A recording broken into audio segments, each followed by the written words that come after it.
Suami Sasetyaning Tias harus balikin duit LPDP sebesar 3,6 miliar. Jadi Pak Dirut nih bosnya LPDP nih sudah bicara tadi dengan suami terkait ya. Dan dia sepertinya sudah setuju untuk mengembalikan uang yang dipakai oleh LPDP. Jadi termasuk bunganya loh. Jadi bukan uang ini. Bahkan kalau saya taruh uang itu di bank juga ada bunganya kan. Masih segar di ingatan kita gimana Tias mempermalukan kita sebagai bangsa dan negara. Drama panjang itu membuat suaminya terseret dan harus balikin uang beasiswa LPDP yang diterima. Angka ini tentu bikin publik kaget karena LPDP memang dikenal sebagai beasiswa paling bergengsi dan dibiayai penuh oleh negara. Pertanyaannya, kenapa beasiswa yang sudah diberikan bisa diminta kembali oleh negara? Mari kita bahas. Pertama, kita pahami dulu apa itu LPDP. LPDP itu lembaga pengelola dana pendidikan di bawah Kementerian Keuangan yang membiayai mahasiswa Indonesia yang ingin kuliah di luar negeri atau dalam negeri. Tujuannya jelas, mencetak sumber daya manusia unggul yang nantinya kembali berkontribusi untuk Indonesia. Ingat, berkontribusi, bukan malah ngejelekin negeri sendiri. Kedua, penerima LPDP itu nggak cuma nerima uang kuliah, tapi banyak fasilitasnya seperti biaya pendidikan, tunjangan hidup, asuransi kesehatan,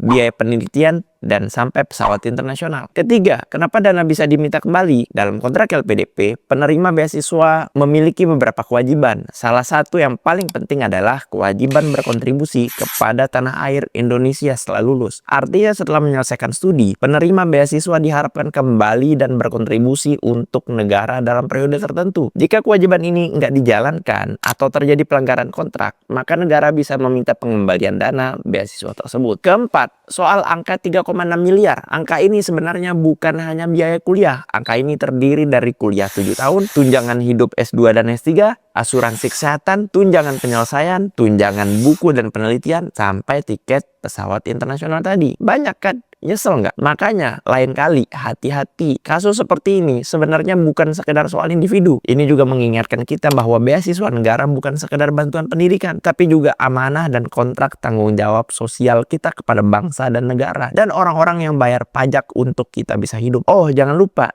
Ingat, kalau kita punya pasangan, jaga pasangan dan keluarga kita, ya. Dan jangan lupa jaga mulut, karena mulutmu harimaumu. Gimana menurut kalian? Jangan lupa follow.